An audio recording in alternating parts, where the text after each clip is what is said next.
ছিল লোক দুটো? আমি জানি না, ওনারা বললেন বাবুর সঙ্গে দেখা করবেন। তোর বাবু আছে? কিন্তু ওরা কারা? সাহেব, আমি কিছু জিজ্ঞেস করার আগেই বাবু ঘর থেকে বেরিয়ে এসেছিলেন। আপনারা কারা? মায়েরা, আসতে দাও।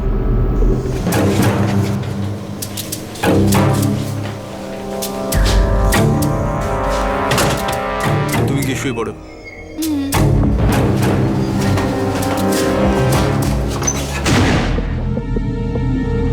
তারপর আমি কিচেনে গিয়ে শুয়ে পড়ি সাহেব। একটু পরে আমি আওয়াজ শুনলাম আর বাবু চিৎকারও। বাঁচাও আমায়, বাঁচাও, বাঁচাও আমায়, কেউ একজন বাঁচাও, বাঁচাও, কেউ কোথায় আছো? বাবু, বাবু দরজা খুলুন। আপনি ঠিক আছেন তো? বাবু দরজা খুলুন। বাঁচাও, কেউ বাঁচাও, বাবু কেউ আছে?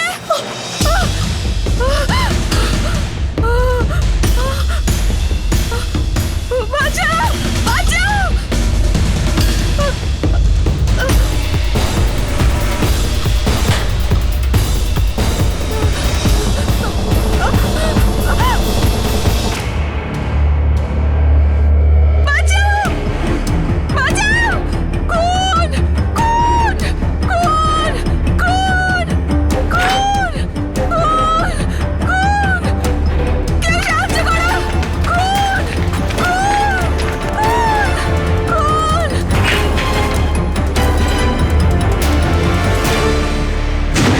সাহেব, ওদের মধ্যে একজনের হাতে ছুরি ছিল সাহেব।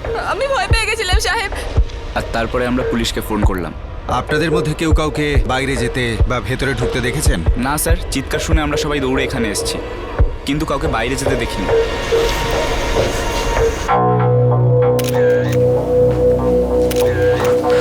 বহুবার স্ট্যাবিং হয়েছে স্যার। ঘরে কোনো কিছু ওলটপালট হয়নি, মনে তো হচ্ছে কোনো কিছু চুরি হয়নি। হ্যাঁ, যদি কিছু খোয়া গিয়ে থাকে হয় সেটা এই মায়েরা জানবে অথবা জগনের স্ত্রী। কিন্তু ওর স্ত্রী তো বাড়িতে নেই। অঞ্জলি মেম সাহেব নিজের শ্বশুর বাড়ি গেছে, লাতেহার, ঝাড়খণ্ডে। কবে গেছেন উনি? 1 সপ্তাহ হয়ে গেছে সাহেব। ওনার ফোন নাম্বারটা দাও।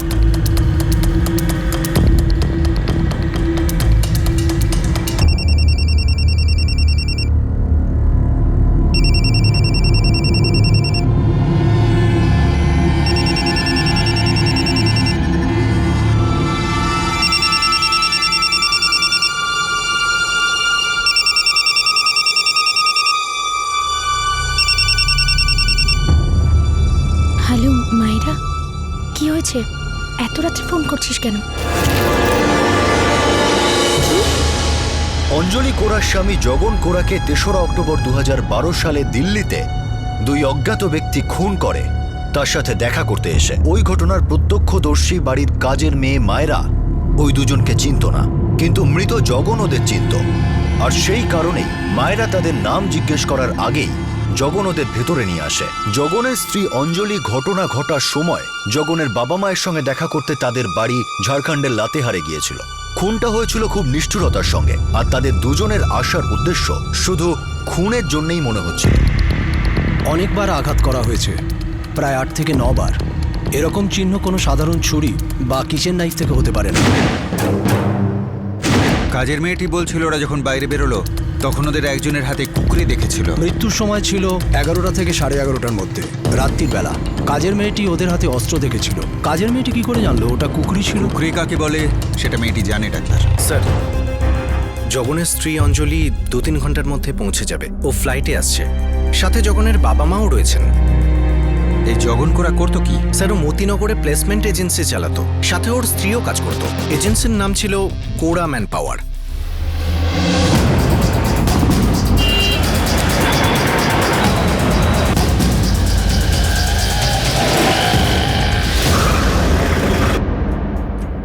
স্যার আমাদের রেজিস্টার্ড এজেন্সি। আপনি এখানকার ম্যানেজার? হ্যাঁ স্যার, অঞ্জলি ম্যাডাম না থাকায় সমস্ত কাজ আমিই সামলাই। আপনারা ঝাড়খণ্ড থেকে কাজের লোকেদের নিয়ে এসে এখান থেকে কাজ দেন? হ্যাঁ স্যার, কিন্তু আমাদের রেকর্ডস দেখে নিন, A to Z প্রপার পাবেন, আপনি চাইলে চেক করতে পারেন। কিছু জানতে চাওয়ার আগেই সাফাই দেওয়া শুরু করলেন। চেক তো হবেই, সব কিছু চেক হবে। এই জগন কোরা এজেন্সিটার মালিক ছিল? হ্যাঁ স্যার, কিন্তু অ্যাকচুয়ালি সমস্ত কাজ ম্যাডামই সামলাতেন।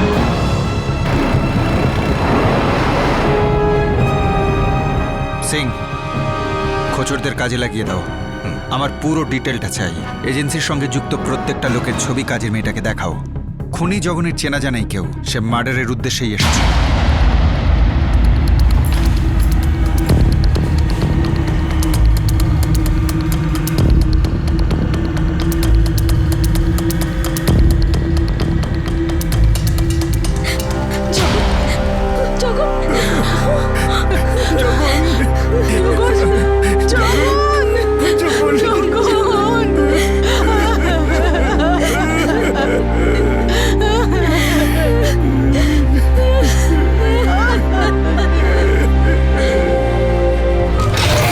স্যার, জগনের মোবাইলের ফোন রেকর্ডস চেক করেছি, এমন কোনো কল আসেনি যেখান থেকে সন্দেহ হতে পারে। কাজের মেয়েটি কোনো লোককে চিনতে পারলো? না স্যার, ওদের মধ্যে কেউ নেই। সিং, একজন স্কেচ আর্টিস্টকে ডাকো। ওই কাজের মেয়েটির বয়ান অনুযায়ী স্কেচ করাও। Yes sir. আর অঞ্জলি কোরা? হ্যাঁ এসেছে স্যার। ভিতরে পাঠাও। Yes sir.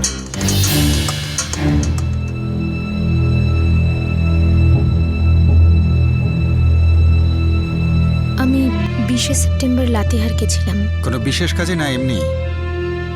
আমাদের এজেন্সির কাজের লোককে ছাড়তে গেছিলাম। ও ওই লাতিহারের আশেপাশেই থাকে। ভেবেছিলাম ওকে ছাড়ার পর মা বাবার সঙ্গে দেখা করব আর শ্বশুর শাশুড়ির সঙ্গে 2-1 দিন সময় কাটাবো। এজেন্সির সব কাজ আপনি সামলান? হ্যাঁ, সব কাজ আমিই দেখি। ওই দুজন কারা ছিল বলতে পারেন, যারা আপনার স্বামীর সঙ্গে দেখা করতে এসেছিল? বন্ধু নাকি শত্রু? না, আমি কিচ্ছু জানি না।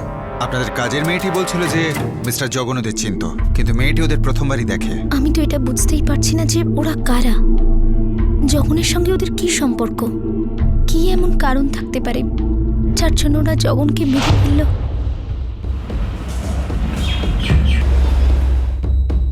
ওরা 4 বছর ধরে এই এলাকাতেই আছে স্যার। কোনো ঝামেলা অথবা কোনো উল্টোপাল্টা কাজ? না স্যার, ট্রাফিকিং এরও কোনো ব্যাপার নেই।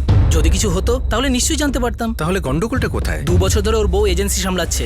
ওর তো কাজে কোনো মনই নেই, বাকি কাজের থেকে ওর তো দম ফেলারই সময় নেই। তার মানে? মেয়েদের পিছনে ঘুরে বেড়ায় স্যার।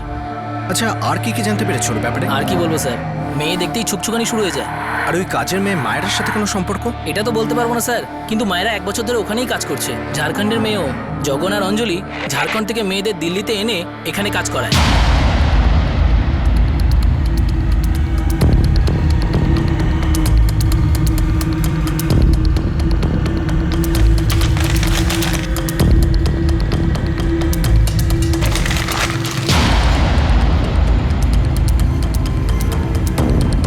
ম্যাডাম, একবার অন্তত ঠিক করে বলুন প্লিজ।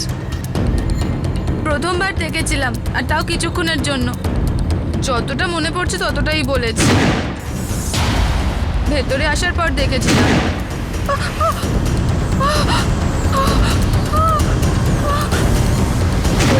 আর দ্বিতীয়বার যখন পালালো তখন হাত পা খুব কাঁপছিল আমার, ঠিক করে দেখতেও পারিনি। মায়েরা, তোর কি ওই লোকগুলোকে দেখে ঝাড়খণ্ডের মনে হলো? না মেম সাহেব, ঠিকভাবে বলতে পারবো না। আমার কথা শুনে মনে হয়েছিল। তোর বাবু আছে? তারপরে আমি সাহেবের চিৎকার শুনেছিলাম।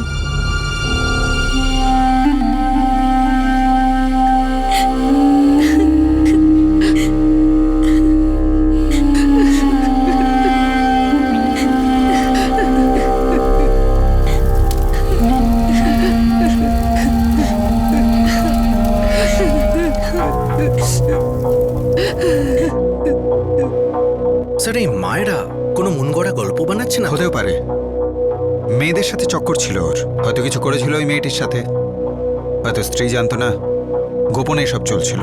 স্ত্রীর অনুপস্থিতিতে খেলাটা জমে উঠেছিল আর ভেসে গেল। Right sir.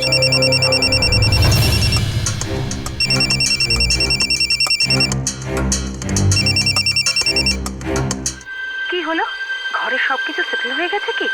আমি কি চলে আসবো? আপনি শীতল বলছেন তো? এটা জগনের নাম্বার তো?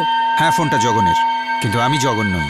তাহলে আপনি কি বলছেন? পিআই আশিস দেব, বিবেকানন্দ বিহার পুলিশ স্টেশন। বলুন ম্যাডাম, কিসের সেটেলমেন্টের ব্যাপার ছিল আর আপনার কখন আসার কথা ছিল? জগন করার মার্ডারে আপনার ভূমিকাটা কি? না স্যার, জগন আর আমি তো কে? স্যার, আমরা দুজনে তো নতুন করে জীবন শুরু করতে যাচ্ছিলাম। ও বলেছিল দুজনে একসাথে থাকবো, বাসের টিকিটও পাঠিয়েছিল। এই দেখুন, 7ই অক্টোবর আমার এখানে আসার কথা ছিল। ও আমাকে বলেছিল এই সময়ের মধ্যে ওর বউয়ের সঙ্গে সেটেলমেন্ট করে নেবে আর আমরা একসাথে থাকবো। আমি সেটাই জানার জন্য ফোন করেছিলাম যে আমি আসবো কিনা। আমি কি করে জানবো যে ওর খুন হয়ে তার গেছে? মানে জগন তার স্ত্রীর সঙ্গে সেপারেশন চাইছিল? হ্যাঁ স্যার। শেষ পর্যন্ত সত্য উদ্ঘাটিত হতে থাকে। জগনের সেলফোন, যেটা পুলিশ হেফাজতে ছিল, তাতে আসা একটি কল এই কেসটার প্রথম প্রমাণ হয়ে উঠল। এই কেসটার একমাত্র প্রত্যক্ষদর্শী ছিল বাড়ির কাজের মেয়ে মায়েরা। আর যখন এই হত্যা হয়েছিল তখন জগনের স্ত্রী অঞ্জলি কোরা ঝাড়খণ্ডের লাতেহারে গিয়েছিল। আসলে কি খেলা চলছিল, কে তৈরি করেছিল, গল্পটা কে লিখছিল, আর কেউ কি এই অপরাধের আভাস শুনেছিল না শোনেনি? আপনার এবং আপনার স্বামীর মধ্যে সম্পর্ক ঠিক ছিল না, কথাটা সত্যি? হ্যাঁ সাহেব, গত 3 বছর ধরে আস্তে আস্তে আমাদের সম্পর্কটা ক্রমশ ভেঙে যাচ্ছে। আপনি লাতেহার আপনার এজেন্সির কোনো কাজের মেয়েকে নিয়ে যাননি, স্বামীর সঙ্গে ঝগড়ার কারণে গিয়েছিলেন, সত্যি নাকি মিথ্যে? অনেক শুনেছি তোমার এই ডায়লগ, বুঝেছ? এখনো বলছি নিজেকে সামলাও, নাহলে একটা প্রাণে মেরে দেবো। এটাই তোমার পৌরসত্ব না? দুটো বাচ্চার বাবা হওয়ার সত্ত্বেও লজ্জা করে না তোমার? সব মেয়েদের খারাপ নজরে দেখো তুমি, একটাও মেয়ে তোমার এই খারাপ নজর থেকে নিস্তার পাইনি। বিরক্ত হয়ে গেছি আমি তোমার এই কাজের জন্য। বিরক্ত তো আমি হয়ে যাচ্ছি তোমায় নিয়ে, শান্তিতে বাঁচতেও দিচ্ছ না। আমার বাবা মাকে আমার বিরুদ্ধে বলছো, দুশ্চরিত্র কোথাকার। দুশ্চরিত্র কে সেটা সবাই জানে। দেখো যখন এই যা কিছু হয়েছে না, সব আমরা দুজনে মিলে দাঁড় করিয়েছি, পরিশ্রম করেছি, ঘাম ঝরিয়েছি। যদি তুমি অন্য কোনো মেয়েকে এখানে নিয়ে আসো আর সেগুলোতে সে ভাগ বসায়, আমি কিন্তু কখনো সহ্য করব না। এগুলো আমাদের বাচ্চাদের ভবিষ্যতের জন্য। যদি তোমার বেলের লাপনা আমার বাচ্চার ভবিষ্যতের পথে বাধা হয়ে দাঁড়ায়, তো আমি তোমার জীবনটা নরক করে দেব, মনে রেখো তুমি। 3 বছর আগে আমি জানতে পারি যে জগন অন্য মেয়েদের পেছনে ঘুরঘুর করে। বিশ্বাস করিনি সাহেব, শুনে মনে হয়েছিল সব মিথ্যে। আমার যখন আমার সাথে এরকম করতেই পারে না। কিন্তু তারপর দেখলাম ধীরে ধীরে কাজ থেকে ওর মন সরতে লাগলো। অফিস আর বাড়ির দুটো দায়িত্বই আমার উপর এসে পড়ল। এমনকি সেই লোকগুলোরও দায়িত্ব এসে পড়ল যাদের আমরা এখানে নিয়ে আসতাম চাকরি দেবার জন্য। সাহেব, আমার 2 বাচ্চা, ওদের ভবিষ্যতের প্রশ্ন ছিল। আপনি লাতেহার কোনো কাজের মেয়েকে ছাড়তে জানেননি? না সাহেব, আমি মিথ্যে কথা বলছি না। আমি কাজের লোককে সাথে নিয়ে গেছিলাম, ওর বিয়ে ছিল, ওকে ছাড়তে গেছিলাম। জগনের এই মেয়েদের পেছনে ঘুরঘুর করা, আমাকে রোজ মারধর করা, এসবের তো আমার অভ্যাস হয়ে গেছিল। কিন্তু এই কারণের জন্য আমি আমার এজেন্সি ছাড়তে পারি না। আমরা খুব গরিব ছিলাম। যখন এখানে এসেছিলাম নিজেরা পরিশ্রম করে নিজেদের একটা পৃথিবী বানিয়েছিলাম।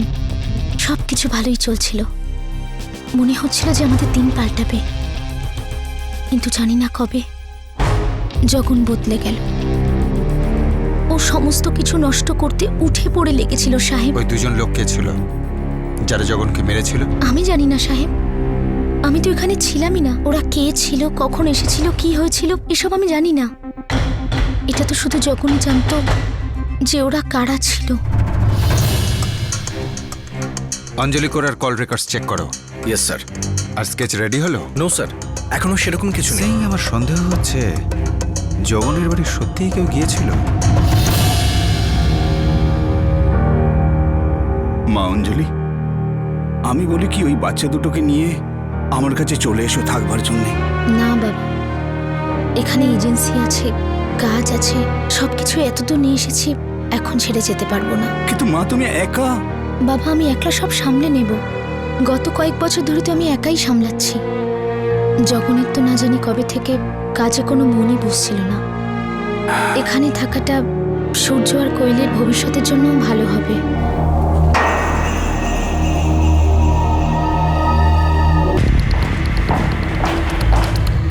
স্যার, আমি অঞ্জলি কোরার সব কল রেকর্ডস চেক করেছি। ও মায়েরাকে প্রতি রাতে ফোন করতো, প্রতি রাতে।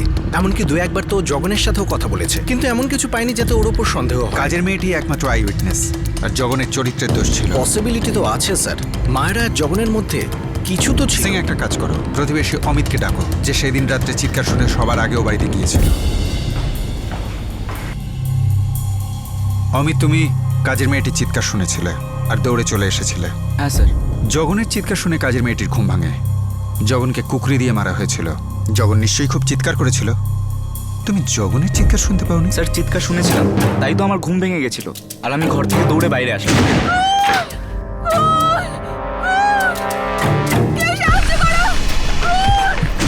জগনের বাড়ি থেকে চিৎকারের আওয়াজ আসছিল, আর চিৎকারটা মায়েরার ছিল।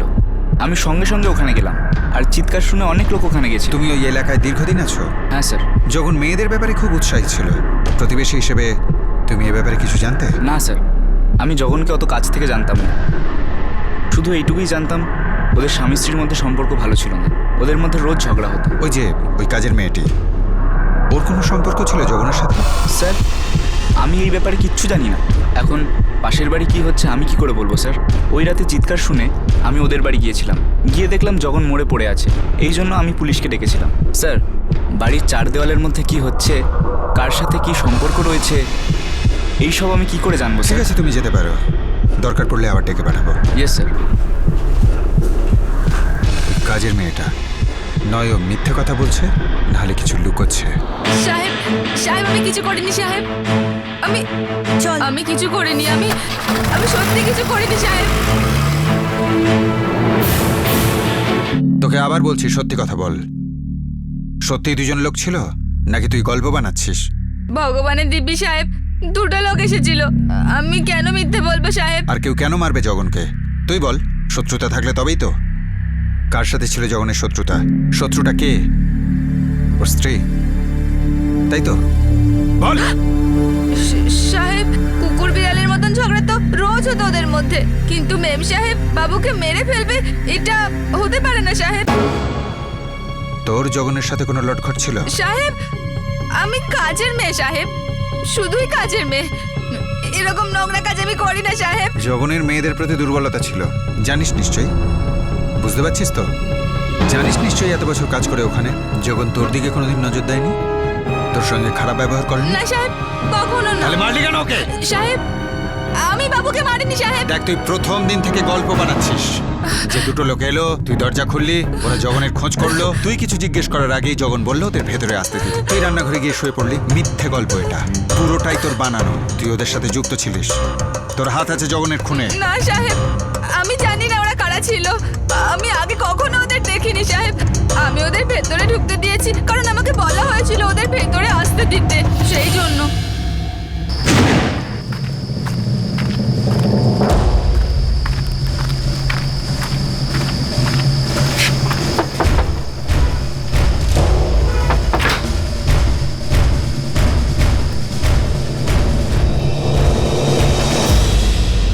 জগন বাড়িতে আছে?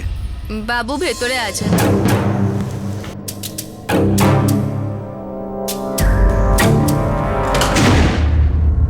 ভগবানের দিব্যি সাহেব, আমি একদম জানতাম না যে ওই লোকগুলো বাবুর প্রাণ নিতে এসেছে।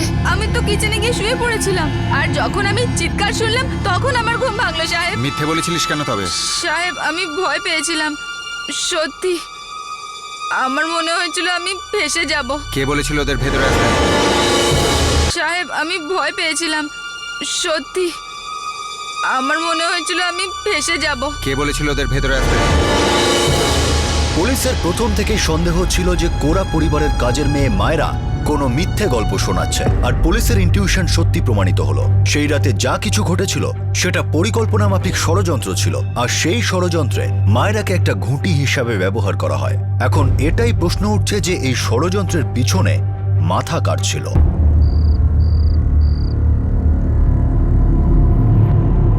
মায়েরা দুজন লোক আসবেন ঠিক আছে ম্যাম সাহেব, কখন আসবেন? কিছুক্ষণ পরে। ওনাদের ভেতরে আসতে দিবি, সাহেবের সাথে ওনাদের দরকার আছে। ঠিক আছে ম্যাম সাহেব।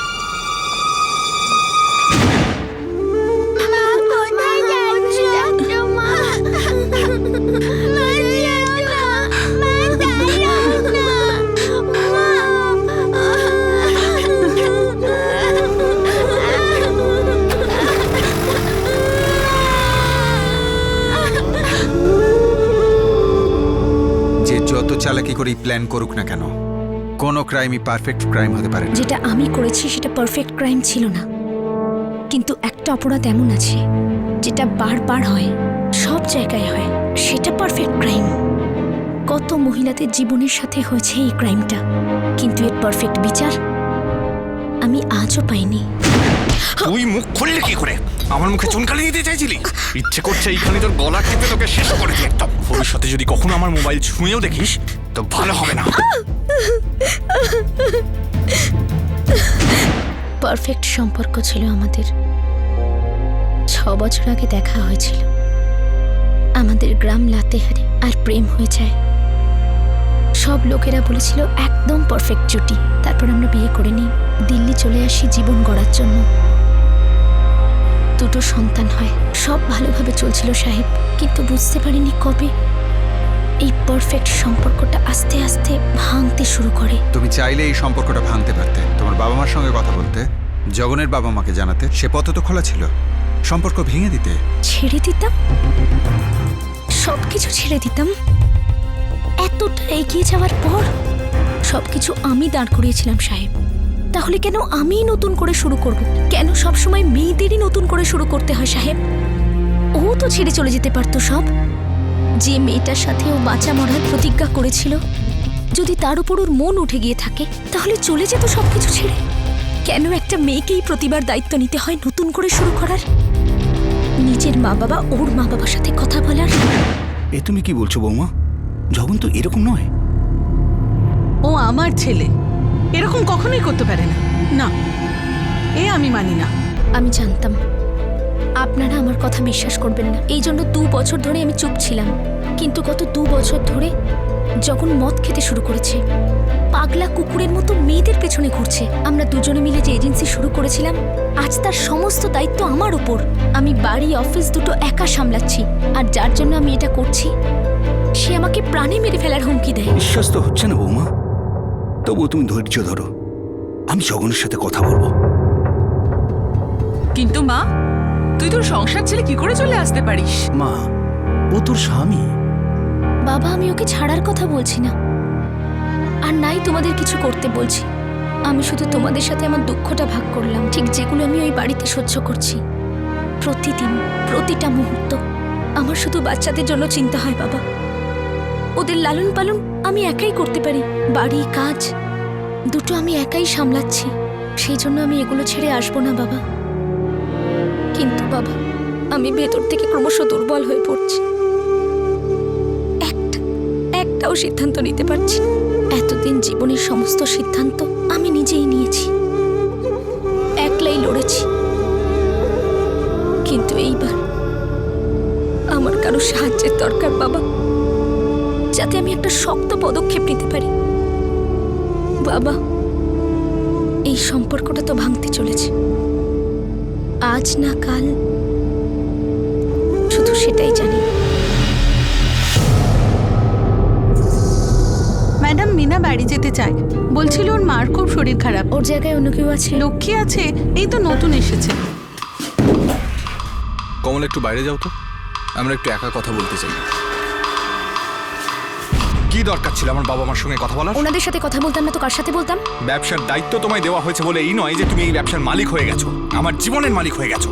মেয়ে মানুষ মেয়ে মানুষের মতোই থাকো, আর না হলে এই ব্যবসা থেকে, বাড়ি থেকে তোমাকে এমন ভাবে বার করে দেবো যে কেউ তোমার নামই করবে না। রাস্তায় রাস্তায় ভিক্ষে করে বেড়াতে হবে তোমায়। এখানে যা যা সব রয়েছে না, তার অর্ধেক পরিশ্রম আর অর্ধেক ভাগ আমার। তাই তুমি, এটা তোর ভুল ধারণা।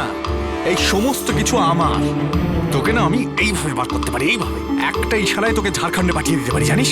আসুন, এরপরে আমার বাবা মার সঙ্গে কথা বলার চেষ্টা করলে তোর খেলা শেষ, প্রাণে মেরে দেবো তোকে। রক্ত জল করা পরিশ্রম আমার, আর যা ছিল সেগুলো সব ওর। আমি তো ওর সাথেই থাকতে চাইছিলাম না, কিন্তু আমার কষ্টের উপার্জন কি করে ওকে সব দিয়ে দিতাম? আমি আমার সন্তানদের ভবিষ্যৎকে ভালো রাখার জন্য কি না করেছি। আমি ওদের মা আর বাবা দুজনের দায়িত্ব একা পালন করেছি। আর ওই লোকটা যে নিজেকে পুরুষ বলতো, সে কি করলো? দিন রাত সকাল সন্ধে চড়তে বেরিয়ে পড়তো। বাচ্চাদের সঙ্গে সময় কাটানোর সময়টুকু ছিল না, আর তার উপর আমাকে মেরে ফেলার হুমকি দিত। আর একটু ধৈর্য ধরো না, কিছুদিনের ব্যাপার, এরপর একসঙ্গে থাকবো। খালি এই অঞ্জলির ব্যাপারটা মিটিয়ে নি। আরে আমার কথাটা শোনো, আমি সুযোগ পেলেই একে আমার জীবন থেকে বার করে দেব। আমার নিজের বাড়িতে আমার চোখের সামনে একটা পারফেক্ট ক্রাইম হচ্ছিল সাহেব, কিন্তু আমার কাছে তার পারফেক্ট বিচার ছিল না। ভয় পেতাম আমি সাহেব, মেয়ে তো দুর্বল ছিলাম, কিন্তু আমি আমার সন্তানদের তো ছাড়তে পারি না। ওই লোকটার ভরসায় আমি আমার সন্তানদের কি করে রেখে আসতাম, যে তার বাচ্চাদের মাকে মেরে ফেলতে চাইতো। জগনকে খুন করতে আসা ওই দুজন কে ছিল? ওই লোকটার ভরসায় আমি আমার সন্তানদের কি করে রেখে আসতাম, যে তার বাচ্চাদের মাকে মেরে ফেলতে চাইতো। জগনকে খুন করতে আসা ওই দুজন কে ছিল?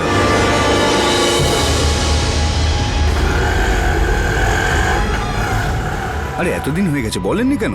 আমি তো জানতাম না যে কি করব। আরে আমি তো বলছি একবার জগনের সাথে কথা বলেই দেখা যাক না। দিল্লিতে ওর ব্যবসা দাঁড় করানোর জন্য আমরা কত সাহায্য করেছিলাম, আমাদের কথা শুনবে না ও? হ্যাঁ, তা নয় তো কি। ঠিক আছে, হ্যাঁ মানছি ও কষ্ট করে বড় হয়েছে, আমরা আজও রিক্সা চালাই। আরে ছোটবেলায় একসঙ্গে খেলেছি, কেন শুনবেন আমাদের কথা? জগনের মা বাবা ওকে ছোটবেলা থেকে মানুষ করেছেন, যদিও ওনাদের কথা না শুনে তাহলে তোমাদের কথা কেন শুনবে? আমি নিজেকে, আমার বাচ্চাদের আর এই এজেন্সিটাকে বাঁচাতে চাই, যাতে আমি ভালোভাবে থাকতে পারি, আমার সন্তানদের একটা ভালো জীবন দিতে পারি। আমি জগনের হাতে মরতে চাই না। আমি চাই না যে আমার বাচ্চাদের জীবন নষ্ট হয়ে যাক। আপনি আমাদের কাছে কি চান? আমি জানি যে ও এমনি এমনি আমাকে হুমকি দিচ্ছে না, ও সত্যিই আমাকে মেরে ফেলবে। আমি সাহায্য চাই, আর আমি জানি যে আমি যেটা চাই সেটা সহজ নয়।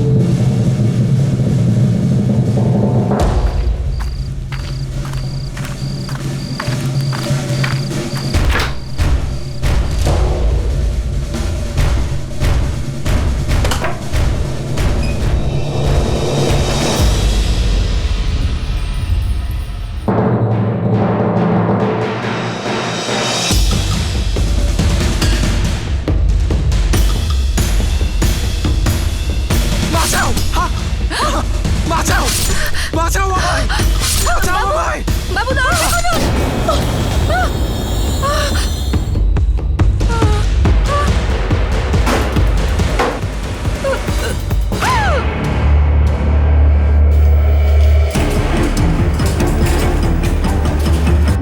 মায়েরা আমার প্ল্যানের ব্যাপারে জানতো না সাহেব।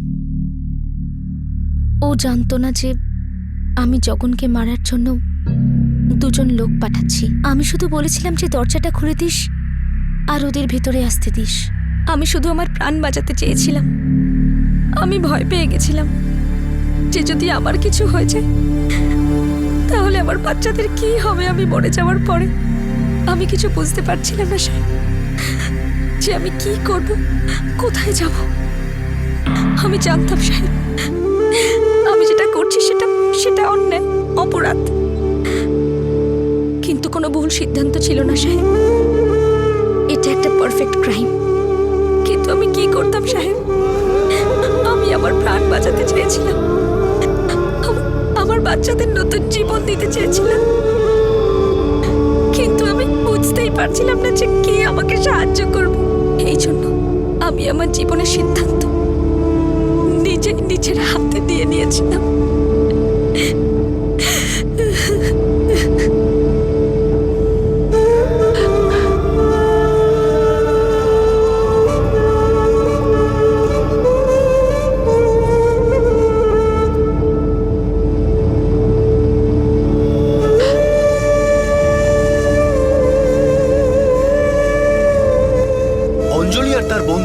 এবং শ্যামলের বিরুদ্ধে মার্ডার এবং কনস্পিরেসির অভিযোগ দায়ের হয়। এই মুহূর্তে এই তিনজন পুলিশ হেফাজতে আছে। মায়েরা মহেশ এবং শ্যামলকে আইডেন্টিফাই করে। তারা ওই দুজনই ছিল যারা ৩রা অক্টোবর ২০১২ রাতে জগনের বাড়িতে এসেছিল আর তাকে হত্যা করেছিল। পুলিশ চার্জশিট দাখিল করার প্রসেসে আছে। নিজের স্বামীর খারাপ ব্যবহার আর বারবার প্রাণে মেরে ফেলার হুমকিকে অঞ্জলি সহ্য করতে পারেনি। নিজের এবং নিজের সন্তানদের ভবিষ্যতের চিন্তাই অঞ্জলিকে অপরাধের রাস্তায় নিয়ে এলো। আর সে তার স্বামীর হত্যার ষড়যন্ত্র করলো, আর সেই ষড়যন্ত্রকে বাস্তবায়িত করলো। অঞ্জলি যেটা করেছে সেটা অপরাধ, আর তার জন্য তাকে শাস্তিও পেতে হবে। কিন্তু অঞ্জলিকে তার স্বামীর যে অত্যাচার সহ্য করতে হতো সেটাও একটা অপরাধ। দুর্ভাগ্যবশত এই অপরাধ অনেক পরিবারেই ঘটে। একটা পারফেক্ট ক্রাইম যা কিনা অনেক মহিলা চুপচাপ তার নিজের ভাগ্য ভেবে সহ্য করে নেয়। আর যদি কোনোভাবে প্রতিবেশীরা তা জানতেও পারে তাহলে বেশিরভাগ ক্ষেত্রে সেটাকে সেই পরিবারের নিজস্ব ব্যাপার ভেবে চোখ বন্ধ করে নেওয়া হয়। আর যখন পরিবারের লোক বা আত্মীয়দের মধ্যে কেউ জানতে পারে তখনও এই অপরাধ বন্ধ করা যায় না। এটা মেনে নেওয়া হয় যে সময়ের সঙ্গে সঙ্গে সবকিছু ঠিক হয়ে যাবে, সব আগের মতো হয়ে যাবে। এমনটা কথায় বলে যে there is nothing like a perfect crime. কিন্তু যদি পারিবারিক হিংসাকে গ্রাহ্য না করা হয়, তার বিরুদ্ধে কোনো পদক্ষেপ না করা হয়, তাহলে সেই অত্যাচারিত মহিলা, তার সন্তান, তার পরিবার যারা পারিবারিক হিংসার শিকার হয় তারা এই কথাটিকে পুরোপুরি অস্বীকার করবে যে there is nothing like a perfect crime. পরিবারের লোক হোক বা প্রতিবেশী, এটা খুবই দরকারি যে আপনি যদি ঘরের ভিতরে কোনো একটি ব্যাপারে কোনো অপরাধের ইঙ্গিত পান তাহলে সেটার বিরুদ্ধে শীঘ্র অ্যাকশন নেওয়া উচিত। কোনো কঠিন পরিস্থিতি তৈরি হওয়ার আগেই সেটা রুখে দেওয়া উচিত, যেটা আনফর্চুনেটলি অঞ্জলির কেসে করা সম্ভব হয়নি। একটা ঘটনার পর বা কোনো খারাপ পরিণামের পর সেই ভুলের প্রায়শ্চিত্ত যতই করা হোক না কেন, সেই ভুল কিন্তু আর শোধরানো যায় না। আপনাদের সাথে আবার দেখা হবে ক্রাইম পেট্রোল 10 থেকে আরও একটা নতুন কেসের সঙ্গে। ততক্ষণ নিজের খেয়াল রাখবেন, সুরক্ষিত থাকবেন, আর আপনার চোখ সবসময় খোলা রাখবেন। জয় হিন্দ। অন্ধকার? আরে পাগল হয়ে গেছিস নাকি? পরম্পরা, রীতি রেওয়াজ, পূর্বপুরুষদের রেখে যাওয়া সম্পদ, তাদের রেখে যাওয়া পুঁজি। কারো চিন্তা ভাবনা চেপে দেওয়া, কারো কণ্ঠ রোধ করা পরম্পরা নয়, এটা একটা নিষ্ঠুর হঠকারী। বাজে কথা। পরম্পরা, রীতি রেওয়াজ, পূর্বপুরুষদের ভবিষ্যৎ আমরা। আপনি মহাত্মা গান্ধীর নাম শুনেছেন? এই নে, আমাকে বেশি বোঝানোর চেষ্টা করিস না, তার আগেরও ইতিহাস জানা আছে আমার। আপনি কি মানেন যে মানুষের পূর্বপুরুষ বাঁদর ছিল? আরে মেয়ে, তুই কি বলতে চাইছিস? ঈশ্বরের সৃষ্টিতে আমরা সবাই সমান। কোনো ধর্ম, কোনো ধর্মীয় চিন্তাধারা আমাদের এটা শেখায় না যে আমরা জাতি আর ধর্ম নিয়ে কোনো ভেদাভেদ করি। ভেদাভেদ করা ঈশ্বরের সৃষ্টিকে অপমান করা। মানুষের জন্মের সাথে সাথেই ভালো মন্দের বিচারের জন্য ঈশ্বর বিবেক দিয়েছেন। বিবেক যার সাহায্যে আমরা অন্য মানুষকে বুঝতে পারি, অন্য মানুষের প্রতি সহমর্মী হতে পারি, তার কথা বুঝতে পারি।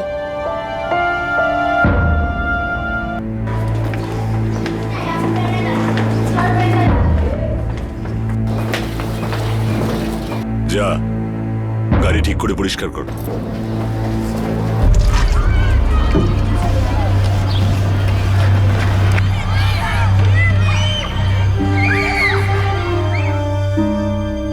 ধরমবীর, আপনি যা করছেন সেটা ঠিক নয়। স্কুল এটা, বিদ্যার মন্দির। স্যার, আপনি চাইলে আমায় চাকরি থেকে বরখাস্ত করতে পারেন, আমার কোনো প্রয়োজন নেই। বাপ ঠাকুরদা রেখে যাওয়া অনেক কিছু আছে, আরাম করে বাঁচতে পারবো। কিন্তু স্যার, আমার যাওয়াতে সত্যিটা বদলাবে না। উঁচু নিচুর ভেদাভেদ আমি করিনি। করেননি ঠিকই, কিন্তু এর বিরুদ্ধে লড়তে তো পারেন। শিক্ষক আমরা, নতুন ভাবনা নির্মাণ করতে পারি, ভুল ভাবনা চিন্তাকে দূর করতে পারি। আমি গান্ধীজির জীবনী পড়েছি, আম্বেদকর সাহেবের সমস্ত বই পড়েছি, এমনকি গোটা কনস্টিটিউশন গুলে খেয়েছি। কিন্তু সত্যি এটাই যে সমানাধিকারের ব্যাপারটা ব্রিটিশ টাইমে ঠিক ছিল। তখন দেশকে এক করার একটা লক্ষ্য ছিল, স্বাধীনতা। আজকের কি লক্ষ্য? 26শে জানুয়ারি, 15ই আগস্ট, বাকি পলিটিক্স।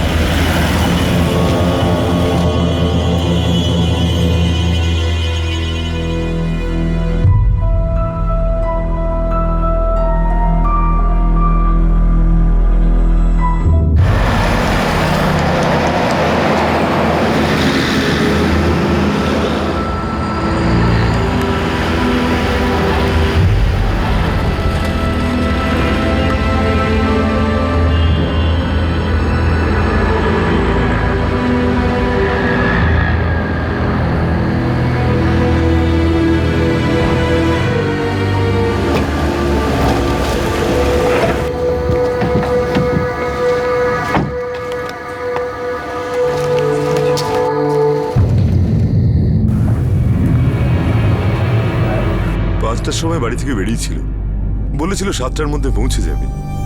ওকে তো ফোনেও পাচ্ছি না, অনেকক্ষণ ধরে বন্ধ। বাবা মা, আমি 7টার মধ্যে ফিরে আসবো, ঠিক আছে? স্কুটিটা ভালো করে চালাস মা। ও ফো মা, আমি কি প্রথমবার চালাচ্ছি নাকি?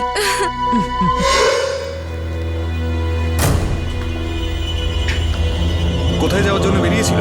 পার্টি ছিল কোনো বন্ধুর বাড়িতে, তাই তো বলেছিল। আরে কোথায় যাওয়ার জন্য রেডি হচ্ছিস?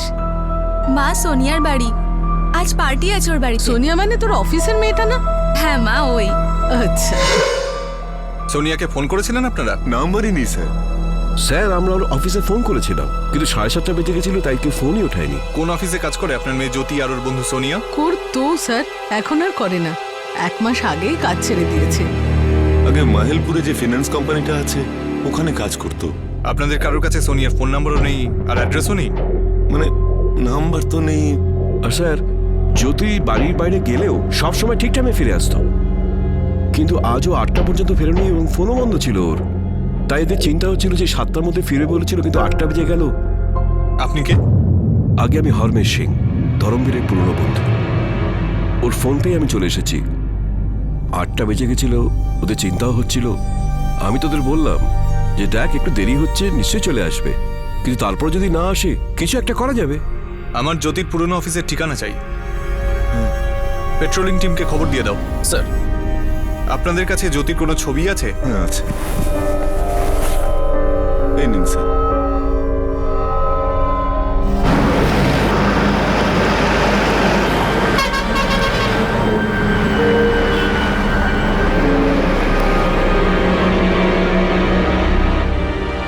বছরের জ্যোতি পাঞ্জাবের হুশিয়ারপুর জেলার একটা গ্রামের বাসিন্দা ছিল।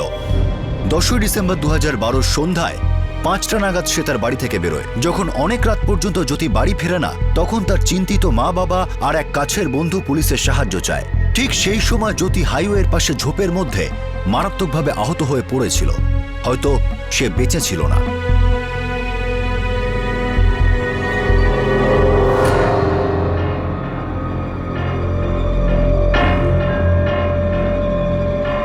সেই সন্ধ্যায় কি গন্ডগোলের কোনো রকম আভাস পাওয়া গিয়েছিল, নাকি এই সতর্কবাণী অনেক আগে থেকে শোনা গেছে?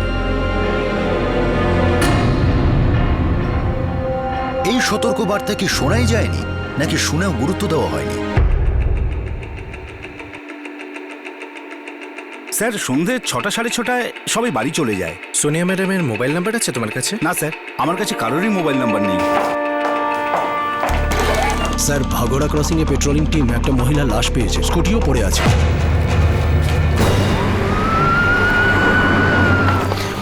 দেব, তুমি ওইদিকে গিয়ে চেক করো।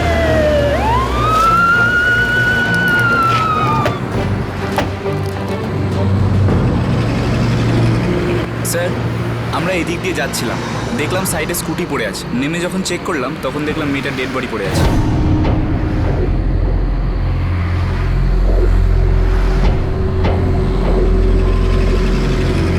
স্যার, মনে তো হচ্ছে ওই মেয়েটাই, জ্যোতি সিং।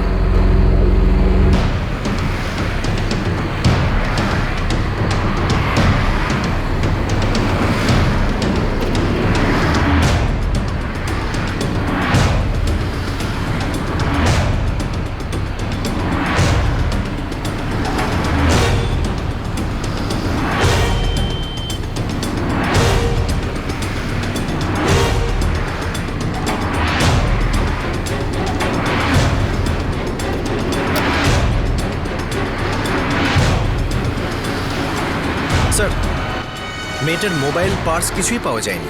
মাথার পেছনের দিকে চোট লেগেছে। অ্যাক্সিডেন্ট মনে হচ্ছে স্যার।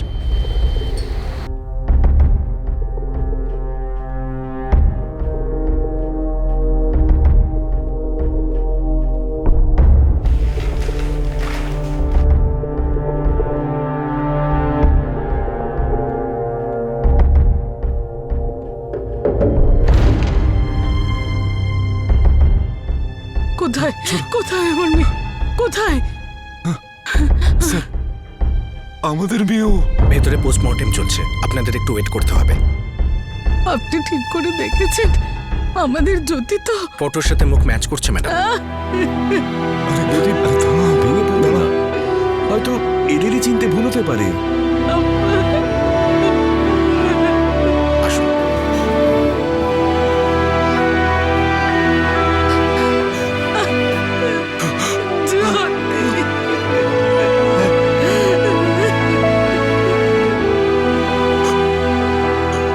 রাত 12:30টার সময় আমাদের পেট্রোলিং টিম ভাগোড়া ক্রসিং এর কাছে লাশটা দেখতে পায় আর স্কুটিটা।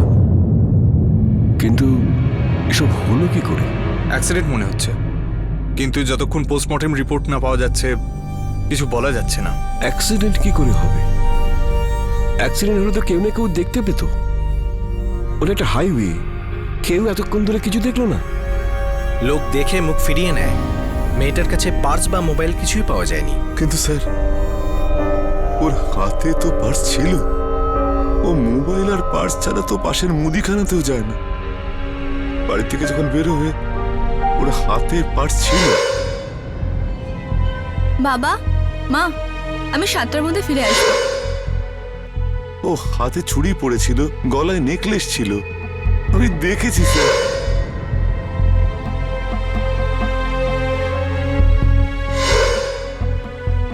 কিন্তু আমরা তো বডিতে কিছুই পাইনি, কিচ্ছু না।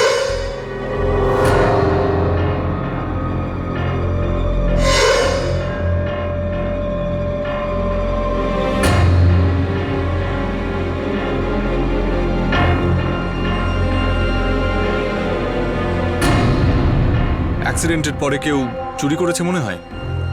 6টা থেকে 8টার মধ্যে, মৃত্যু 6টা থেকে 8টার মধ্যে হয়েছে। হতে পারে কোনো ট্রাক ধাক্কা মেরেছে। স্কুটিতে অনেক দাগ ছিল আর সমস্ত কাঁচ ভাঙা ছিল।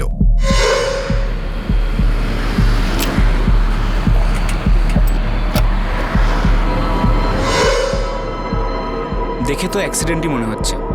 পড়ে যাওয়ার সময় মেয়েটির মাথায় কোনো জিনিসের সাথে জোরে আঘাত লাগে। মাথার পিছনে আঘাতের চিহ্ন রয়েছে, অনেক রক্তও বেরিয়েছে। একটা ব্যাপার অদ্ভুত ইন্সপেক্টর, শরীরের কোনো অংশে আর কোনো চোটের চিহ্ন নেই, এমনকি হাত পায়ে একটা আঁচড়ের দাগও নেই। মানে মনে হচ্ছে না এটা অ্যাক্সিডেন্ট। মাথায় চোট ছাড়া শরীরের কোনো অংশে আর কোনো চোটের চিহ্ন নেই। একটা ব্যাপার আরও অদ্ভুত ইন্সপেক্টর, মেয়েটা পার্টিতে যাচ্ছিল, ভালো কাপড় জামাও পরেছিল, কিন্তু ইন্সপেক্টর পায়েতে এই সাধারণ স্লিপার ছিল। এটা অদ্ভুত। সোনিয়া বাগড়া ক্রসিং এর আশেপাশে থাকে কিনা আমরা জানি না স্যার। যদি পার্টির জন্য গিয়েছিল, ভালো জামাকাপড় পরেছিল, কিন্তু পায়ে স্লিপার্স। ওর স্যান্ডেল ছিঁড়ে গেছিল, ও বলছিল মার্কেট থেকে নতুন কিনে নেবে।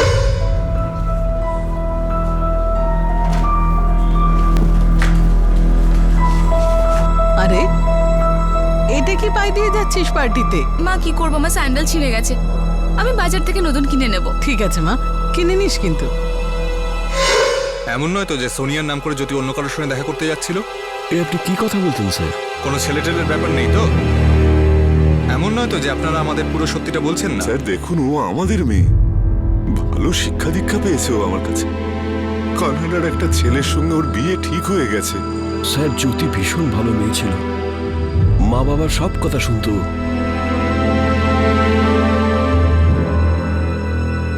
খুন হয়েছে এটা পরিষ্কার বোঝা যাচ্ছিল, কিন্তু সেটা কেন হয়েছিল? একটা যুবতী মেয়ে এসে নিজের বাড়ি থেকে নিজের বন্ধুর বাড়িতে পার্টির উদ্দেশ্যে বেরিয়েছিল, তাকে কেউ কেন খুন করবে? তার ডেড বডি বাড়ি থেকে 6 কিলোমিটার দূরে হাইওয়ের কাছে গেল কি করে?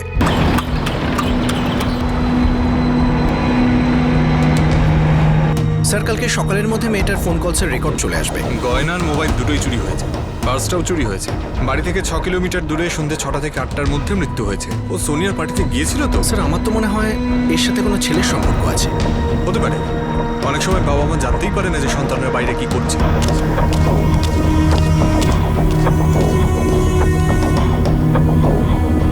পার্টি আর আমার বাড়ি? নো স্যার, কাল সন্ধ্যেতে আমার বাড়ি কোনো পার্টি ছিলই না। কিন্তু জ্যোতি তো বাড়িতে এই কথাই বলেছিল। স্ট্রেঞ্জ স্যার, জ্যোতি চাকরি ছেড়ে দিয়েছে 1 মাস হয়ে গেছে। আর আরেকটা ব্যাপার হলো যে একই অফিসে চাকরি করার জন্য আমরা একে অপরকে চিনতাম, বাট আমাদের মধ্যে এমন কোনো বিশেষ বন্ধুত্ব ছিল না যে আমি ওকে পার্টিতে ডাকবো। আর না জ্যোতি কখনো আমার বাড়ি এসেছে, না আমি কখনো ওর বাড়ি গেছি, তাই পার্টিতে ডাকা। জ্যোতি অফিসে আর কারোর সঙ্গে ক্লোজ ছিল? হ্যাঁ স্যার, রঞ্জিতের সাথে জ্যোতির ভালো বন্ধুত্ব ছিল।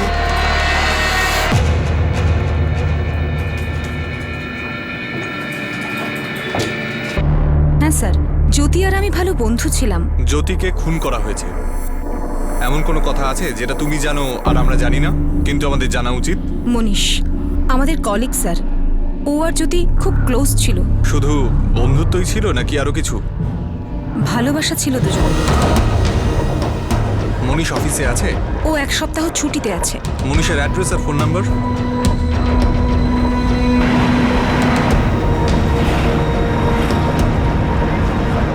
ফোন এখনো বন্ধ স্যার। মনীষ মতিয়া গ্রামে থাকে। মতিয়া গ্রাম? সে তো ভগড়া ক্রসিং থেকে 3 কিলোমিটার দূরে, যেখান থেকে জ্যোতির লাশ পাওয়া গেছে।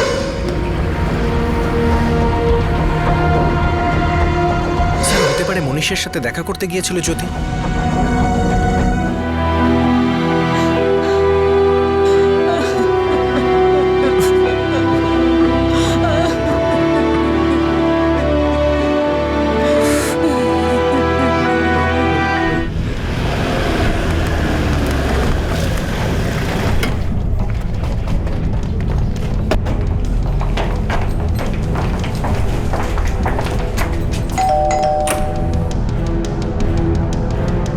আপনারা?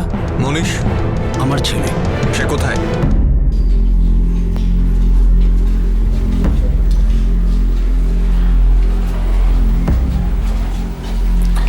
মনীষ, হ্যাঁ জ্যোতি মারা গেছে। জানি স্যার। কেন মেরেছে ওকে? আমি জ্যোতিকে কেন মারবো স্যার? আজ আমাদের বিয়ে হওয়ার কথা ছিল। ম্যারেজ রেজিস্টারের অফিসে আজকের তারিখ দিয়েছিল। আমি তো কাল ওর জন্য অপেক্ষা করছিলাম, কাল তো এলোই না। আমি ঠিক আসবো মনীষ, আমি আর এখানে থাকতে চাই না। আমি বাড়ি থেকে যেভাবেই হোক কিছু একটা বলে এখান থেকে বেরিয়ে যাব। আমি হাইওয়েতে তোমার জন্য অপেক্ষা করব। ওখান থেকে আমরা হোশিয়ারপুরে চলে যাব আর রেজিস্টারের অফিসে গিয়ে বিয়ে করে নেব। আমি 5টা নাগাদ বাড়ি থেকে বেরোবো আর 6টার মধ্যে পৌঁছে যাব। জ্যোতি বাড়ি থেকে পালিয়ে যাচ্ছিল। বাড়ির লোককে এই কথা বলেছিল যে ও পার্টিতে যাচ্ছে। বাড়িতে ও কি বলেছে এটা আমি জানি না স্যার, কিন্তু ও আসেনি। অনেকবার ওকে ফোনে ট্রাই করেছি, 7টা পর্যন্ত ওর জন্য অপেক্ষা করেছি। আপনি এখন যে নম্বরে ফোন করেছেন সেটি এখন বন্ধ আছে। The number you have dialed is switched off.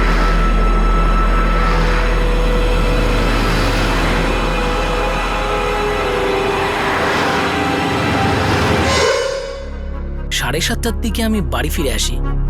আমি ভেবেছিলাম ওর বাবা মা হয়তো ওকে বেরোতেই দেয়নি, বা হতে পারে যে ওর বাবা মা হয়তো ওর পালানোর খবরটা জেনে গিয়েছিল। জ্যোতির বাবা মা জানতেন তোমাদের ব্যাপারে? ওনাদের কি আপত্তি ছিল? ওনারা রাজি থাকলে এই বাচ্চাগুলো পালানোর চেষ্টা কেন করবে বলুন?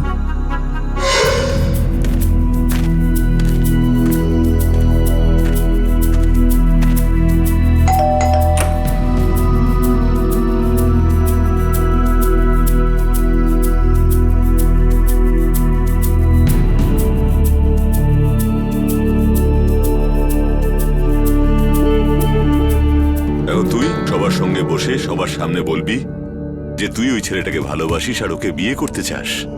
আসলে বাবা, আমি মনীষকে ভালোবাসি। এই ফালতু কথাটা অলরেডি শুনেছি ওই ছেলেটা আর ওর বাবার কাছ থেকে। আমরা দুজন একে অপরকে খুব ভালোবাসি, একে অপরকে ছাড়া বাঁচতে পারবো না। হ্যাঁ বাবা। কিন্তু ওর জাতটা কি কখনো ভেবেছিস তুই? মানছি আপনার ছেলে প্রেমে পাগল হয়েছে, মানছি আমার মেয়ের মাথাটাও গেছে, কিন্তু আপনার বোধ বুদ্ধি কি সব চলে গেছে? এখানে আসার আগে দুটো থাপ্পড় মারেননি কেন? বোঝাননি কেন ওর জাতটা কি? আমার মেয়েকে বিয়ে করতে এসেছে। দেখুন দাদা, আপনি আর আমি তো পুরনো আমলের লোক, কিন্তু এখন দুনিয়াটা বদলে গেছে। তারপরে এরা দুজন জাতপাত মানেও না, এদের নিজস্ব কিছু ভাবনা আছে, আর সেটা ঠিকও। আমরা যদি এদের কথা না মানি এরা দমবেও না। আর তারপর দমবে না কেন? জ্যোতির বাবা এখনো বেঁচে আছে, ফের আমার মেয়েকে চোখ তুলে দেখলে না। বেরোন এখান থেকে, বেরোন বেরোন। বাবা কিন্তু তুই ভেতরে যা। বাবা তুই ভেতরে যা, তোর ব্যবস্থা পরে করছি। শুনলি না তুই? যা ভিতরে। ভেতরে যা।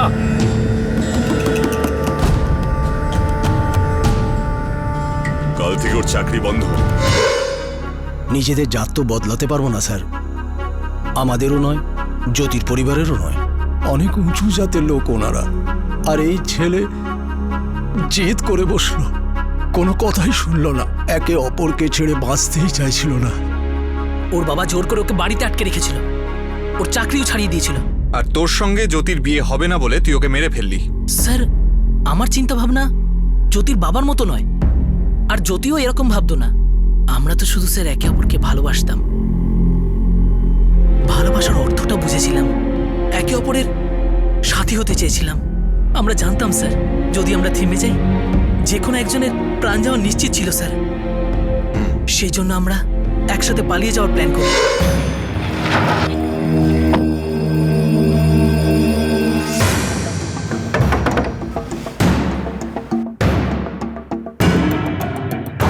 তুই জ্যোতির পেছনে ঘোরা ছেড়ে দে। তোর পক্ষে সেটাই ভালো হবে যদি তুই জ্যোতিকে ভুলে যাস। আর তাছাড়াও জাতপাতের ব্যাপার আছে, খামোকে একটা ঝামেলা হবে, ভুলে যা।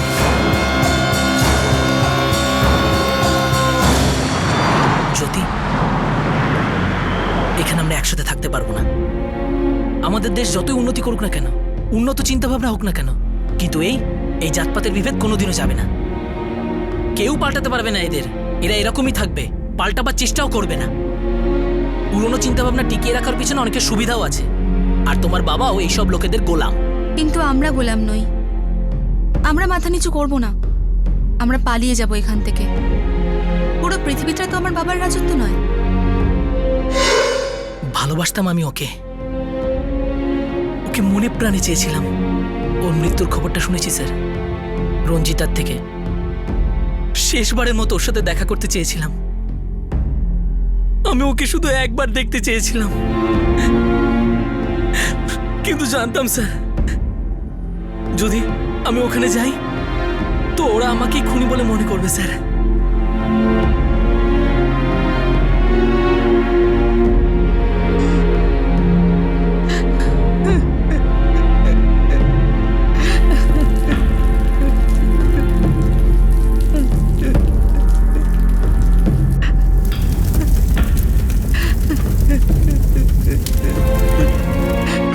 ওই ছেলেটা মিথ্যে বলছে। আমাদের মেয়ে আমাদেরকে কোনোভাবে ঠকাতে পারে না। ও মিথ্যে বলে বাড়ি থেকে পালাবে না স্যার, আমাদের জ্যোতি এরকম নয়। স্যার, গল্প বানাচ্ছে ওই ছেলেটা। ওই আমাদের মেয়েটাকে ভুল বুঝিয়েছে আর মেরে ফেলেছে। বিগড়ে গেছিল, বুঝিয়েছিলাম আমি ওকে, রাজিও হয়ে গেছিল। কানাডাতে একটা ছেলের সঙ্গে ওর বিয়ে হওয়ার কথা ছিল, হ্যাঁ বলে দিয়েছিল স্যার ও। কিন্তু সোনিয়ার বাড়িতে ওই দিন কোনো পার্টি ছিলই না। মনীষ আর জ্যোতি 11 তারিখে রেজিস্ট্রারের অফিসে গিয়ে বিয়ে করবে ঠিক করেছিল। স্যার, বোকা বানাচ্ছে ছেলেটা আপনাদের। আমার কথা লিখে নিতে পারেন। ওই আমাদের মেয়েটাকে খুন করেছে, নিচু জাতির ছোট লোক সব। স্যার, ওই ছেলেটা আমাদের মেয়েটাকে প্রথমে ফুসলিয়েছে, তারপর মেরে ফেলেছে, তারপর গয়না ফয়না সব হাতিয়ে নিয়ে আপনাদের মন গড়া গল্প বলেছে। স্যার, আপনাকে আমি সত্যি বলছি, ওই ছেলেটাই আমাদের মেয়েটাকে ফাঁসিয়েছে। কে মিথ্যে বলছিল, কে গল্প বানাচ্ছিল, নাকি এই খুনের পিছনে অন্য কোনো কারণ ছিল? অন্য কোনো কারণের বিষয়ে পুলিশ খোঁজখবর করার আগেই তারা এই কেসের ব্যাপারে একটা শকিং ইনফরমেশন পেল।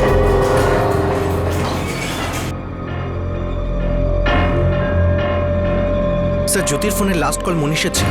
ও সেই দিন দুপুরে ফোন করেছিল যেদিন জ্যোতির মার্ডার হয়। ছেলেটা সত্যি বলছে স্যার। আমি হাইওয়েতে তোমার জন্য অপেক্ষা করব। আমি 5টা নাগাদ বাড়ি থেকে বেরোবো আর 6টার মধ্যে পৌঁছে যাব। আর ফোনের লাস্ট লোকেশন? স্যার, শুভানপুর গ্রাম, জ্যোতির বাড়ি। কি স্যার? জ্যোতির ফোন বিকেল 5টা থেকে সুইচ অফ দেখাচ্ছে। আর জ্যোতি 5টার সময় বেরিয়েছিল।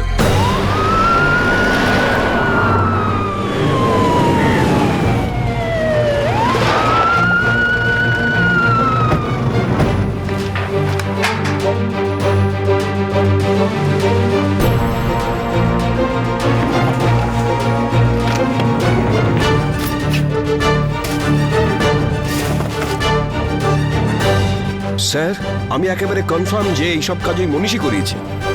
ওই নিশ্চয়ই আমাদের মেয়েটিকে বলেছিল যে বাড়িতে মোবাইলটা রেখে আসতে।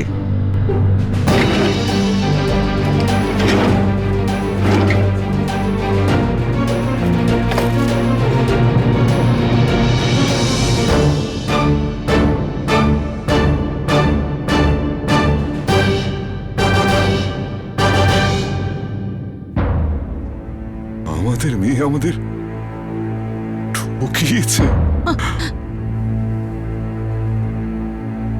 আপনাদের মেয়ে জ্যোতি, ওর সেলফোন লোকেশন ছিল এই বাড়ি যখন ও বাড়ি থেকে পালাচ্ছিল, আর ওর বয়ফ্রেন্ড মনীষের সেলফোন লোকেশন ছিল হাইওয়ের পাশে। কিন্তু জ্যোতির লাশ তো পাওয়া গেছে ভগোড়া ক্রসিং এর কাছে। কিছু একটা গড়বড় আছে। তাহলে আপনি কি বলতে চাইছেন? আপনারা যদি সত্যিটা খুঁজে না পান তাহলে আমাদের বাড়ির লোকদের আপনি ফাঁসি দেবেন? আপনি এই পরিবারেরই কেউ? হ্যাঁ আমি তাই। কেন? স্যার, বংশগত ধনী ব্যক্তি এই ধরমবীর। স্কুলে পড়ায় কিন্তু শখে। ওই রোজগার ওর সংসারের কাজে লাগে না। ওর বন্ধু রমেশ, ওর একটু খোঁজ খবর নাও। হ্যাঁ স্যার। ও একটু বেশি কথা বলছে।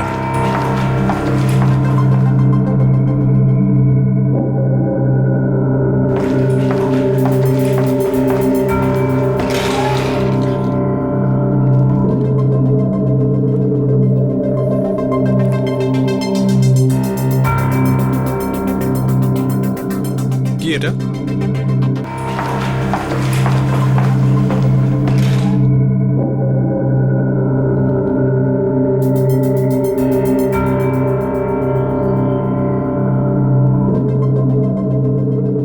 কি এটা? এটা স্যার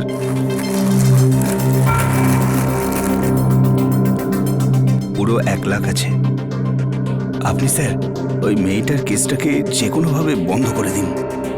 এটা আপনার কাছে সামান্য ব্যাপার। দেখ, আমি তোকে এটা প্রশ্ন করবো না যে তোকে কে পাঠিয়েছে, কিন্তু যেই পাঠিয়ে থাকুক তাকে বলবি যে 1 লাখ নয় 10 লাখ লাগবে। মার্ডারের কেস বন্ধ করে দেওয়া এত সোজা কাজ নয়, বুঝলি? ঠিক আছে স্যার, আমি কাল কথা বলে ব্যবস্থা করে দেব। আচ্ছা স্যার, নমস্কার।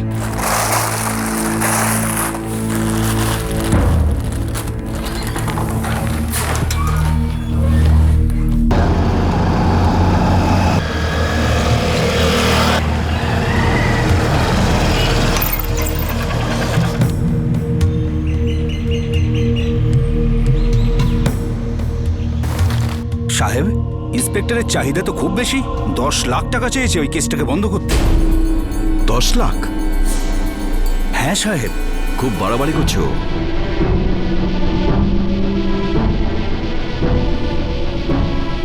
তোর কি মনে হয় একজনের জীবন এত সস্তা? আমাকে কিনে ফেলা এত সোজা? মনীষ তো জ্যোতিকে ভালোবাসতো, কিন্তু এই ব্যাপারে তোর সমস্যাটা কোথায়?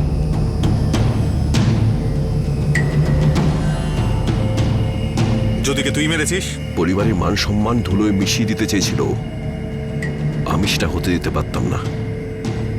ও একটা নিচু জাতি ছেলের হাত ধরে পালিয়ে যাবে, আমি সেটা চুপচাপ দেখব। আমাদের মুখে থাপ্পড় মারবে আর আমরা সহ্য করব। এটা ওর নিজের সিদ্ধান্ত ছিল। ও কে সিদ্ধান্ত নেবার? এসব সিদ্ধান্ত সমাজ নেয়, আর ওই সিদ্ধান্ত অনেক আগে নেওয়া হয়ে গেছিল। না তো তুই জ্যোতির বাবা, আর না কাকা। তোর কি অধিকার আছে ও ঠিক না ভুল সেটা বিচার করার? এসব যা কিছু হয়েছে সব আমার একা সিদ্ধান্তে হয়নি।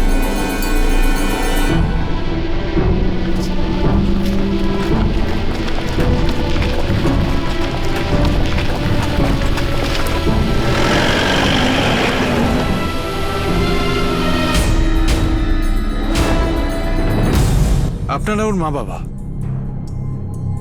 জ্যোতিকে নিজের ইচ্ছে বাঁচতে তো দিলেন না, ওকে চলে যেতেও দিলেন না। ওর উঁচু নিচুর বোধ ছিল না, আটকাতেই হতো।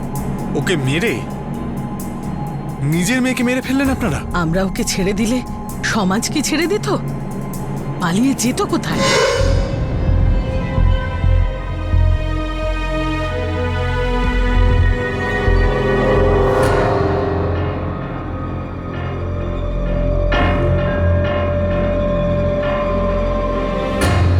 বাবা, আজ সন্ধ্যায় আমি এই বাড়ি আর এই জায়গা ছেড়ে চলে যাচ্ছি।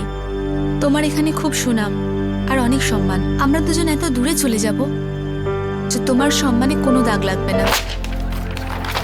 বাবা, এটাকে ছেড়ে ফেলে কি হবে? ওটা তো শুধু একটা কপি। তুমি এটা ভেবো না যে আমি এখান থেকে পালিয়ে যেতাম। আমি যেটাই করতাম তোমাকে জানিয়ে করতাম, তোমাকে লুকিয়ে নয়। বেহায়া, তুই জানিস তুই কি করছিস? গোটা পৃথিবীতে তুই ওই একটাই ছেলে পেয়েছিস, তা ওই নিচু জাতের। নির্লজ্জ তুই! কত আদরে বড় করেছি তোকে, তোর সব ইচ্ছে পূরণ করেছি, বিনিময়ে তুই আমাদের এই দিলি? ভুল তো ভুলই হয় না বাবা, সেটা গুরুজন করুক বা ছোটরা, আপন কেউ করুক বা পর। আচ্ছা, এবার তুই আমাদের শেখাবি কোনটা ঠিক আর কোনটা ভুল। আমি তোমাকে ঠিক ভুল কিছু শেখাচ্ছি না, শিখবে না সেটা তোমাদের হাতে। আর সময় সবাইকে সবকিছু শিখিয়ে দেয়। সময় বদলাচ্ছে, তোমাদের ধারণাও বদলাবে। আমি ঠিক করে ফেলেছি যে আমি মনীষার সঙ্গে যাচ্ছি, আমাকে আটকাবার চেষ্টা করো না।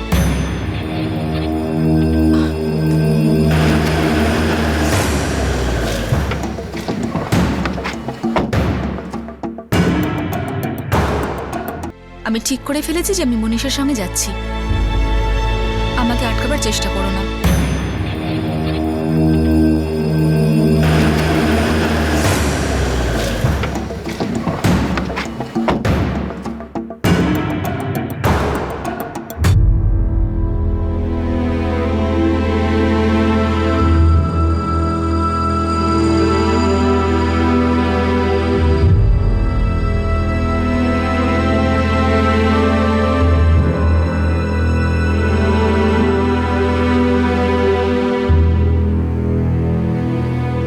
মা,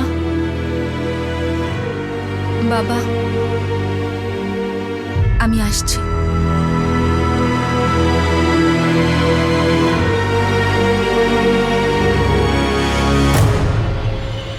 তুই কোথাও যাবি না। আপনি আটকাতে পারবেন না আমায়। আপনার বন্ধু ধর্মেশের সঙ্গে হাত মিলিয়ে আপনি নিজের মেয়েকে মেরে ফেললেন। যদি এই সমাজে থাকতে হয় তাহলে এখানকার নিয়ম কানুন মেনেই থাকতে হবে। কিন্তু ও আপনাদের সমাজের নিয়ম কানুন মেনে থাকতে চায়নি। ও আমাদের মেয়ে ছিল, আমাদের রক্ত, আর এই কথাটা কেউ বদলাতে পারবে না। যে বদলাবার চেষ্টা করবে সে নিজে শেষ হয়ে যাবে। সন্ধে হতে দাও, তারপর আমি দেখছি কি করা যায়।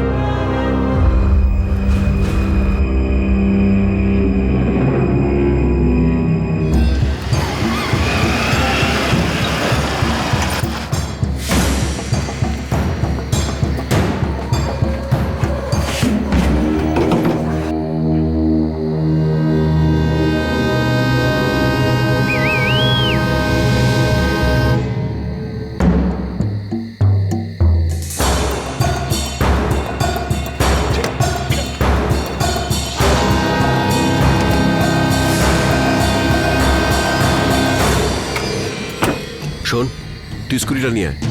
সতেন্দ্র, তুই গাড়িটা চালা, আমরা আমাদের গাড়িতে যাব।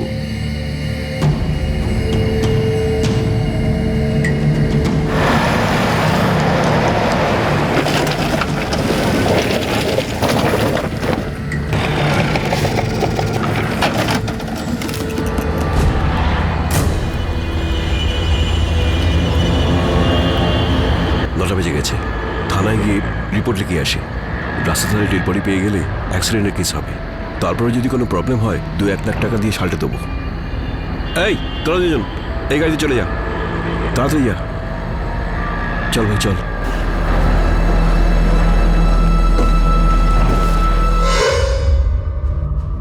মেয়ের জীবন নিয়ে কি সম্মানটা বাড়িয়েছেন? বেঁচে থাকলে সম্মান ধুলোয় মিশে যেত।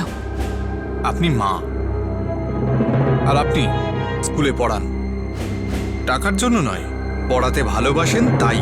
কিন্তু আপনি না পারলেন নিজের মেয়ের মনের কথা পড়তে, আর না বুঝলেন সমাজের বদলে যাওয়া চিন্তা ভাবনাকে। তাহলে কেমন শিক্ষক আপনি? আমাদের সমাজ, তার মর্যাদা আর তার নিয়ম কানুনকে জানাটা জরুরি, বোঝাটা জরুরি, বোঝানোটা জরুরি। এটা আমাদের পরম্পরা, এটা কখনো বদলাবে না ইন্সপেক্টর সাহেব। গঙ্গা উল্টো বয়ে যায় না। আপনাদের মতো লোক গঙ্গাকে বইতে দিচ্ছেন কোথায়? নিজেদের নোংরা চিন্তা ভাবনা দিয়ে গঙ্গাকেও কলুষিত করছেন।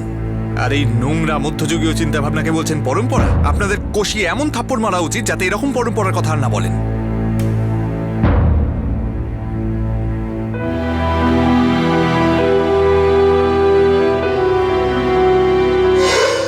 এখানে আমরা একসাথে থাকতে পারবো না। আমাদের দেশ যতই উন্নতি করুক না কেন, উন্নত চিন্তা ভাবনা হোক না কেন, কিন্তু এই জাতপাতের বিভেদ কোনোদিনও যাবে না। কেউ পাল্টাতে পারবে না এদের। এরা এরকমই থাকবে, পাল্টাবার চেষ্টাও করবে না। পুরনো চিন্তাভাবনা টিকিয়ে রাখার পিছনে অনেকের সুবিধাও আছে, আর তোমার বাবাও এইসব লোকেদের গোলাম। কিন্তু আমরা গোলাম নই, আমরা মাথা নিচু করব না। আমরা পালিয়ে যাব এখান থেকে। পুরো পৃথিবীটা তো আমার বাবার রাজত্ব নয়।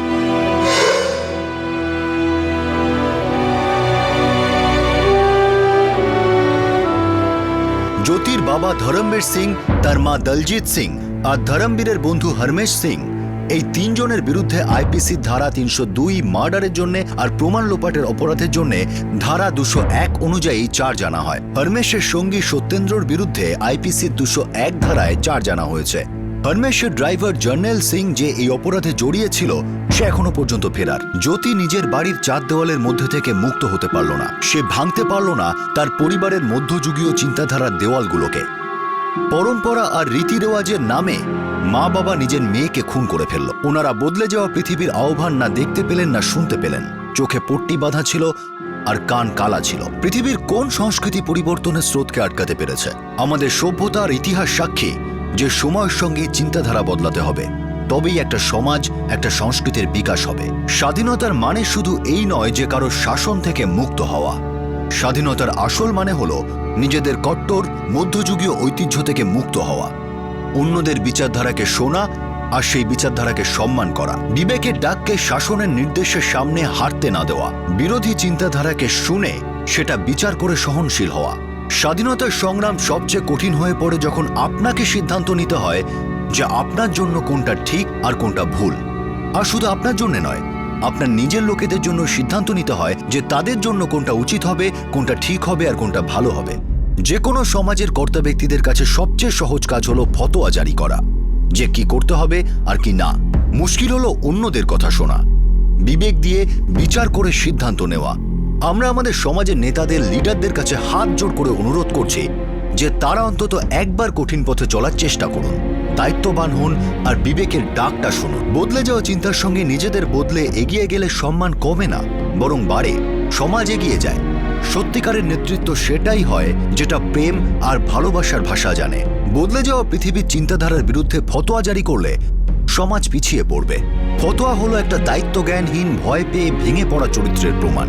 আর এমন চরিত্রদের একদিন না একদিন ভাঙতেই হবে, হারতেই হবে। সময়ের সঙ্গে বদলাতে হবে, স্রোতের সঙ্গে এগোতে হবে। আর আটকে থাকার মানে হলো পচন। আক্ষরিক অর্থে গঙ্গাকে উল্টো দিকে বওয়ানোর মানে হলো প্রবাহকে আটকানোর চেষ্টা। আপনাদের সাথে আবার দেখা হবে ক্রাইম পেট্রোল দেশ থেকে আরও একটা নতুন কেস নিয়ে। ততক্ষণ নিজের খেয়াল রাখবেন, সুরক্ষিত থাকবেন আর বদলাতে থাকা সময়ের সঙ্গে নিজেদের চিন্তা বদলাবেন। জয় হিন্দ।